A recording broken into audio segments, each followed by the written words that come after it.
is that in order to make room in prisons for all of these people that Keir Starmer's having arrested, charged and convicted, we have to move some people out. 500 to be precise. Vanessa, very good morning to you. Good morning, Mike. Thanks very much for joining us. I suppose the big question is, are the people coming out any more dangerous than the people going in? Well, that's a $64,000 question, isn't it? Yeah. I mean, I do believe that a fair few female prisoners are being moved out on the early release scheme that they brought forward. Prisoners who have been convicted of fraud, etc., low-level crimes like that. And then there'll be a bit of a move around. Also, Cookham Wood, that closed in March, was a young offenders institute, not fit for purpose, was coming back online anyways as an adult male, and I think that they've been brought that forward. Also, every jail you'll have a few cells here and there out of order for whatever reason, right. And I think that they're finally looked at that and thought, well, maybe we should put these online. So, it's a miracle, really. I've been banging on about prisoner places and filling up prisons for the last probably 18 months now. Yeah. Suddenly we have these disturbances and we can magic 567 places at the drop of a hat. So it is amazing, isn't it? Because one of my questions earlier on in the week was, where are they putting them all if they're holding them on remand as well? Because I was led to believe there's not even any room in police cells or in custody suites, or whatever you want to call them, prior to actually being sent to prison. Yeah, I think that's right, and I think also they're keeping them in police cells longer.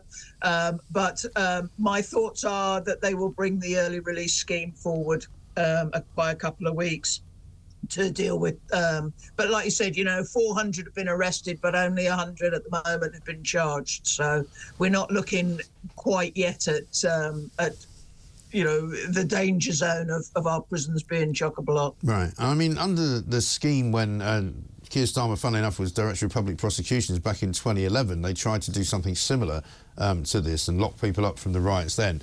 And it didn't really work, did it? Well, no. I mean, the first one's just been sentenced, hasn't he? Yeah. 2 months in jail. And I think £4,999 fine, for willful damage. But out of that 2 months, he'll only do a month. Right. He'll do even less if he gets on the early release scheme next month. Yes.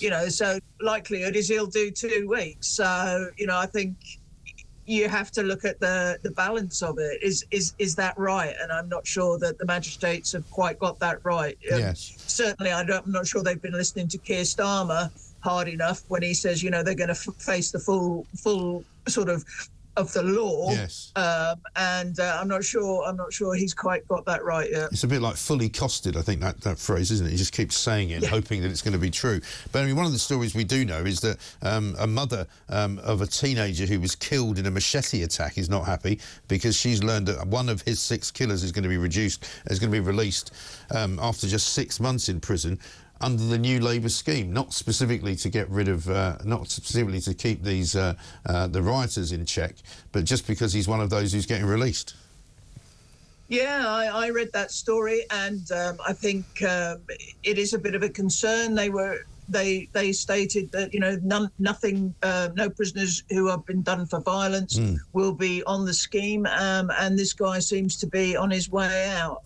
The reason he's only done 6 months is because they've actually done his time served on remand as well, so that his actual whole sentence has probably been up around the 40% mark. But I am surprised that he is on the early release scheme. Oh, that's right, and that's the victim we're just looking at there, who was killed in a machete attack. One of his attackers, after doing just a couple of months in prison, is being let out. Vanessa Frake, thanks so much for talking to us.